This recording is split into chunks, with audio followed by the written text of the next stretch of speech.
Olá, bem-vindos a mais uma análise aqui no nosso espaço. Hoje a gente vai mergulhar, assim, numa conversa bem interessante que rolou lá no YouTube, no canal do projeto CryptoLife. Isso aí. Foi um bate-papo inicial deles, sabe, para apresentar a ideia do projeto. E a meta é ousada: usar o universo das criptomoedas para buscar a liberdade financeira, assunto quente, né? Com certeza. E o legal daquela conversa que você mencionou é que tinha gente com níveis bem diferentes ali. Uns já mais por dentro de cripto, outros descobrindo na hora, né? Exato. Isso reflete bem a proposta do CryptoLife, que é ser um lugar para todo mundo aprender junto, trocar ideia mesmo. Perfeito. Então, a nossa missão aqui hoje é, destrinchar essa conversa. O que motivou o projeto, quais foram os medos, as dúvidas que apareceram ali e como eles tentaram lidar com isso, né? Exato. E tudo isso pensando naquele lema que eles falaram bastante, que eu achei bem marcante: a liberdade é individual, mas que transforma o coletivo. Vamos ver como isso funciona na prática deles. Sem dúvida. E entender de onde veio a ideia é fundamental. E olha, é importante dizer que muitas daquelas questões que surgiram medo, a falta de conhecimento, até experiências ruins do passado, são super comuns para quem está chegando agora nesse mundo cripto. A nossa análise vai tentar dar um contexto para isso. Ótimo. Então vamos começar por aí, pelas motivações que criaram o CryptoLife. Pelo que eles contaram, não foi tipo um oba-oba tecnológico, não. Veio de uns baques bem reais, sabe? O Dalmo, por exemplo, ele compartilhou a história dele, foi bem forte. O negócio dele quebrou na pandemia, e aí aquilo que ele via como a pré-aposentadoria dele foi junto. Nossa. Complicado. Sim, aí ele se viu tendo que redesenhar o futuro financeiro, mas já com menos pique, né? E foi nesse momento que o estudo de cripto, que ele já fazia desde 2017, apareceu como uma alternativa mais concreta. É interessante isso. Muitas vezes essa busca por alternativas como cripto não vem só da vontade de ganhar dinheiro rápido, mas de uma necessidade mesmo, sabe? Quando o sistema tradicional falha ou fica instável, é a pessoa buscando um caminho novo, quando o plano A já era. Exatamente. E a história do Leandro tem um pouco disso também. Ele veio do mercado financeiro, investiu em franquias, mas, assim, também passou uns apertos, crise no Rio, pandemia. Só que ele teve uma experiência inicial com o Bitcoin que ficou na cabeça dele. Investiu pouco, valorizou bem e ele usou o lucro para umas despesas com imóvel. Aquilo meio que plantou uma sementinha, sabe? Uma pequena vitória que ajuda a tirar um pouco o medo, né? Mesmo sendo volátil, quando você vê um resultado positivo real, mesmo que pequeno, já muda um pouco a percepção. E aí tem o Anderson, o Nunes, representando a galera mais nova. O primeiro contato dele com cripto foi através do Dalmo, que é padrinho, mas ele era adolescente, 15, 16 anos, nem deu bola na época. Normal, né? Nessa idade. Pois é, o interesse voltou forte depois, já com a evolução da tecnologia, o papo de Web3 e tudo mais. Ele chegou a fazer umas operações, comprar, vender, pegou uma alta boa, mas realizou o lucro cedo. Ele até brincou que foi mão de alface. O clássico mão de alface. Vende antes da hora. Acontece. Exato. E isso fez ele buscar mais conhecimento, se aprofundar em comunidades online, tipo a da Fiverse. Então você tem aí 3 histórias, né? Gerações diferentes, experiências diferentes, mas que acabam chegando num ponto comum. Essa busca por mais controle do futuro financeiro e ver nas criptomoedas uma ferramenta para planejar a longo prazo, tipo aposentadoria. Algo que parece cada vez mais complicado no modelo tradicional para muita gente. Ok, vamos explorar um pouco mais essa convergência. Fica bem claro que essas experiências de instabilidade financeira ou talvez insatisfação mesmo com as opções que existem foram um empurrão para o CryptoLife. A ideia central parece ser construir um caminho focado em educação sobre cripto, pensando em planejamento, em autonomia. O que é fascinante aqui é justamente essa ligação. A desconfiança com o INSS, a economia que sobe e desce e afeta emprego, negócio, tudo isso parece que cria um espaço, né? E alternativas como as criptomoedas tentam ocupar esse espaço. E isso exige, como eles mesmos disseram lá na conversa, uma mudança de cabeça. Sair da zona de conforto do sistema financeiro que a gente já conhece. Essa mudança de cabeça parece ser o ponto central, né? Sim, porque o Bitcoin, a blockchain, elas são disruptivas por natureza. Elas desafiam como a gente pensa em confiança, em intermediários, até no que é dinheiro. E a curva para aprender não é fácil, é cheia de altos e baixos emocionais. O Dalmo descreveu isso muito bem, falando da relação de amor e ódio dele com o Bitcoin. Ah, sim, ele falou isso. Aquela euforia no começo, aí vem a frustração nas quedas, a tentação de pular para outras moedas, as altcoins, buscando aquele ganho rápido. As famosas shitcoins, às vezes, né? Exatamente. E depois um retorno mais maduro, focado em entender o Bitcoin de verdade. Essa montanha-russa emocional é quase que um ritual para quem entra nesse mundo. E falando em montanha-russa, a conversa lá não fugiu das dúvidas e dos medos, não. O André, por exemplo, foi bem direto. Falou do receio de investir porque já tinha passado por desemprego, sabe? O medo de perder é muito forte. Muito. Aí ele olhou para o preço do Bitcoin na época, acho que estavam R$60 mil, e fez aquela pergunta clássica. Isso aí tem limite? Pode chegar a 1 milhão? É a dúvida do potencial contra o medo de ser só uma bolha, né? Sem dúvida. O medo da perda e a dificuldade de saber até onde pode ir são talvez as maiores barreiras psicológicas para entrar. Sim. Aí o Carlos já foi mais prático. Perguntou se o projeto ia focar só em Bitcoin ou se ia falar de outras criptos também. E teve o Bruno, que tem formação em tecnologia, e aí ele veio com uma lista de perguntas bem técnicas, sabe? Sobre segurança, riscos. Ah, quando vem de quem entende a tecnologia por trás, as perguntas costumam ir direto nos pontos sensíveis. Exatamente.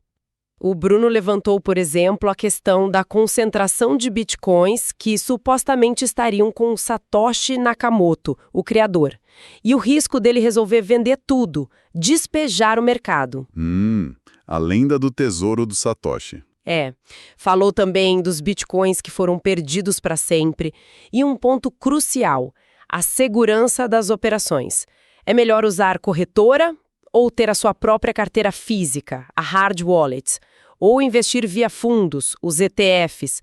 Ele até lembrou dos casos da MTGOX, da FTX, que abalaram a confiança de muita gente. Essa questão da custódia, quem realmente guarda suas moedas, é, absolutamente central em cripto. Os problemas com corretoras grandes como a FTX deixaram isso bem claro. A conveniência pode custar caro em termos de risco. E o Bruno ainda falou do risco de golpes, pirâmides, que infelizmente contaminam esse meio. Questionou se os bitcoins mais antigos, lá do começo, teriam uma criptografia mais fraca e trouxe 2 riscos mais, digamos, futuristas. A computação quântica, quebrando a segurança atual. O medo quântico? Isso. E a possibilidade de governos intervirem ou até hackearem sistemas. Ele citou um suposto caso de Israel e Irã atacando corretoras. São várias camadas de risco aí, né? Desde o protocolo base do Bitcoin, passando pela segurança do dia a dia, até ameaças futuras, geopolíticas ou tecnológicas. Uma lista bem completa mesmo. E para completar o quadro veio o Júlio. Ele tem experiência em TI e banco, e ele fez um contraponto interessante. Ele disse basicamente que não tem almoço grátis, todo investimento tem risco, até os mais seguros. É um bom ponto. Ele comparou o risco do Bitcoin com a insegurança que ele enxerga no sistema tradicional aqui no Brasil. Falou dos limites do FGC, se um banco quebrar.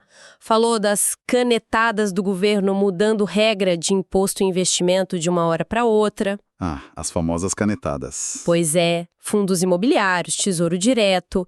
Ele também bateu na tecla da custódia como ponto-chave e mencionou aquela ideia de inutilizar moedas roubadas, como no caso que o Bruno citou de Israel e Irã. A visão do Júlio é muito boa porque lembra que o risco não mora só em cripto. Ele só aparece de formas diferentes no sistema tradicional. Inflação, risco de mudança de regra, o risco do próprio banco ou instituição quebrar.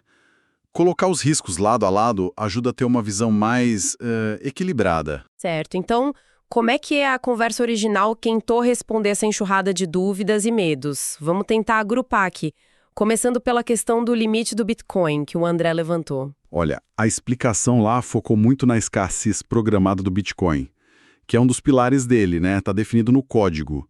No máximo 21 milhões de moedas. Ponto. Uhum. Explicaram o halving, aquele evento que acontece a cada 4 anos e corta pela metade a criação de novas moedas.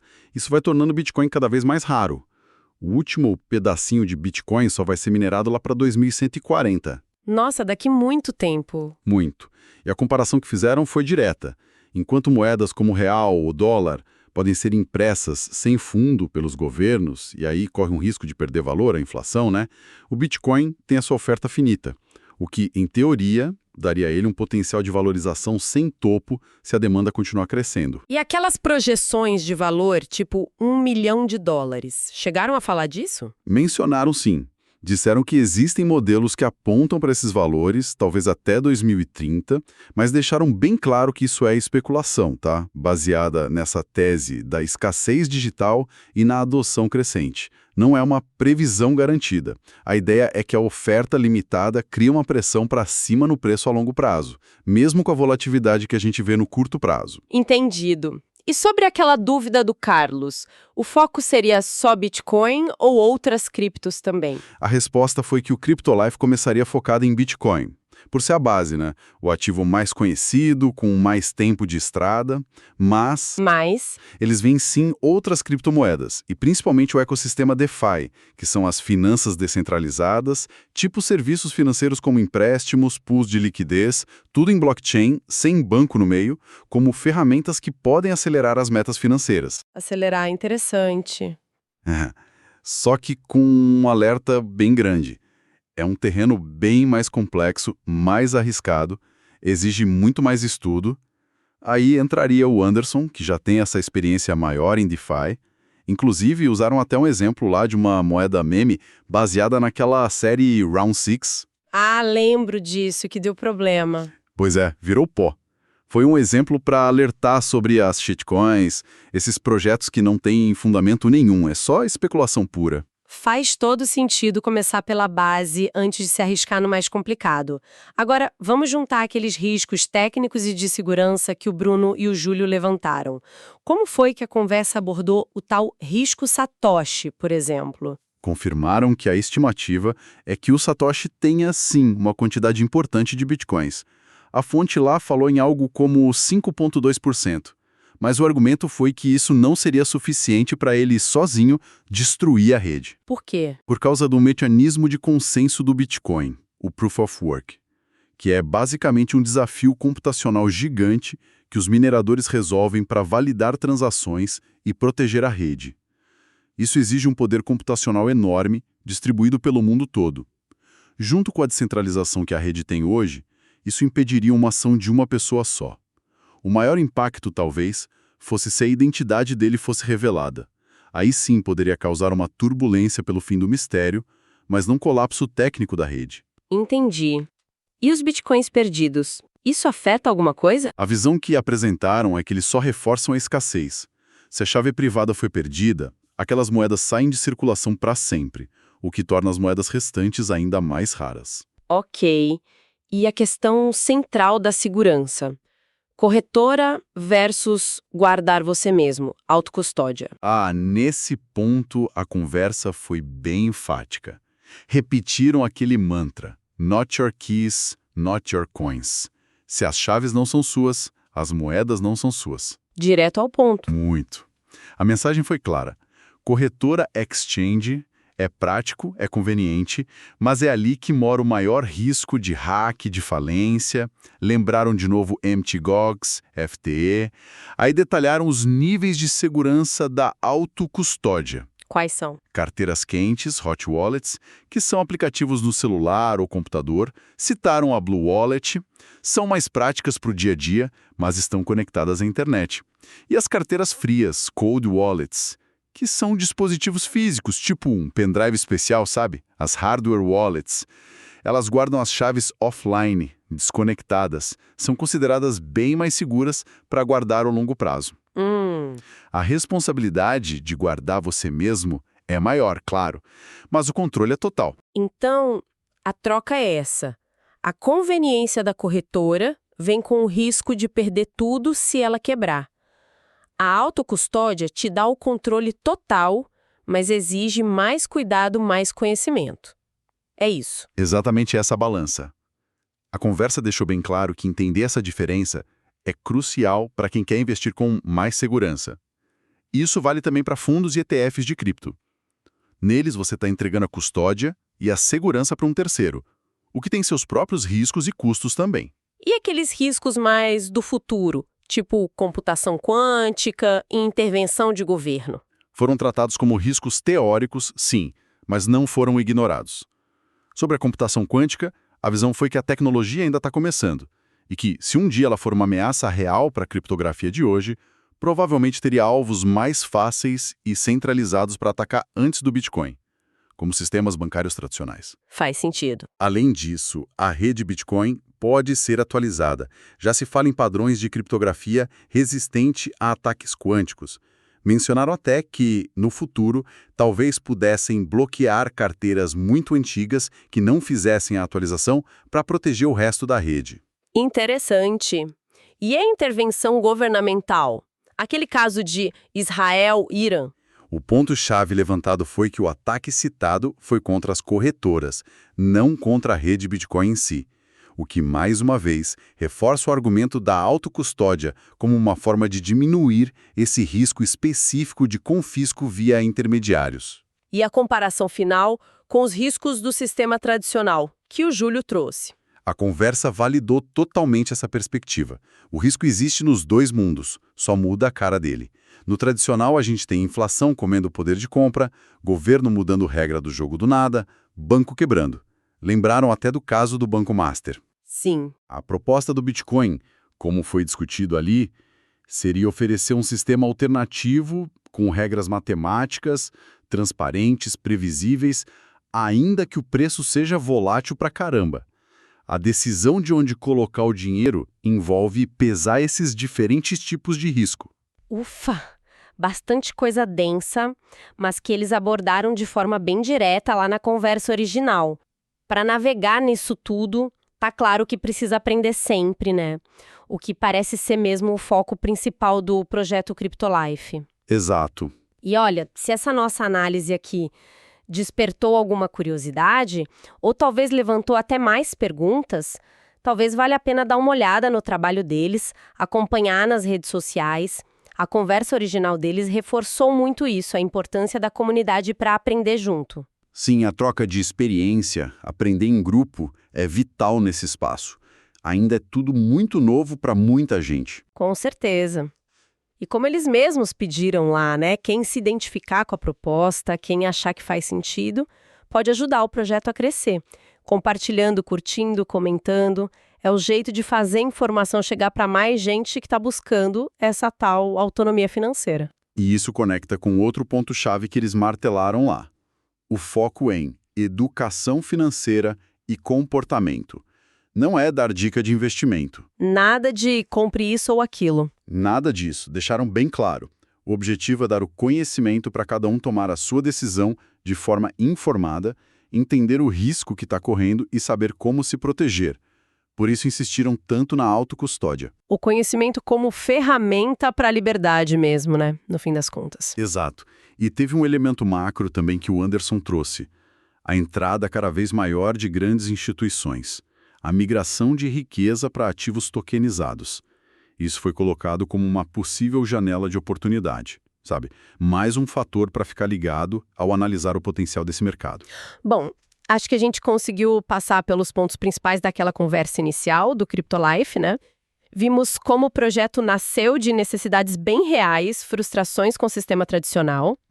Entendemos que a educação é a chave para superar o medo e a complexidade inicial desse mundo cripto. Analisamos os riscos também, que são muitos, não dá para negar.